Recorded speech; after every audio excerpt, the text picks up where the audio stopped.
When I'm solving the Lewis structure for sulfur trioxide, I go through my steps and I eventually run out of valence electrons. And when I check the central atom, which is sulfur, I see that there's only 6 valence electrons when it needs 8. So I know I have to create a double bond in order for it to reach the octet.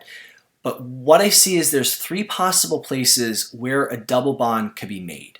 I can make it here on the left, I can make it here in the middle, or on the right. So sulfur trioxide exhibits resonance because there's more than one possible way to draw its Lewis structure. So when you're asked to draw all of the resonance structures, you need to make sure that you're showing all of the possible versions, and in between those versions you're going to put a double-sided arrow. So sulfur trioxide has 3 resonance structures. There's 3 possible Lewis structures I can draw. All 3 of them are correct. You can see in version 1, the double bonds on the left, version 2, the double bonds in the middle, and then version 3, the double bonds on the right.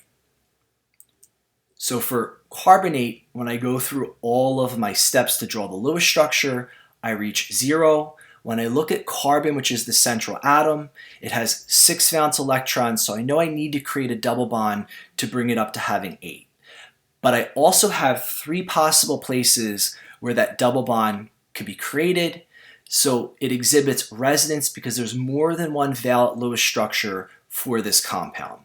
When you're asked to draw all the resonance structures, so for carbonate, I would draw these 3 versions, where that first version, the double bond is placed on the left, the middle version, the double bond is placed in the middle, and then that last version, the double bond was placed on the right-hand side. So carbonate has 3 resonance structures. There's 3 possible ways that you can draw its Lewis structure, and all 3 ways are correct. When I go through and draw the Lewis structure for nitrite, I eventually reach the point where there's 0 valence electrons left in the inventory.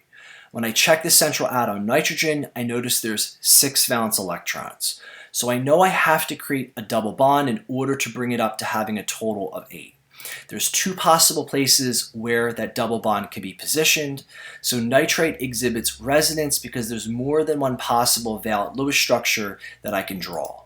So in version 1, the double bond is placed on the left-hand side, and in version 2, the double bond is placed on the right-hand side. And you can see I separate all of the resonance structures using a double-sided arrow.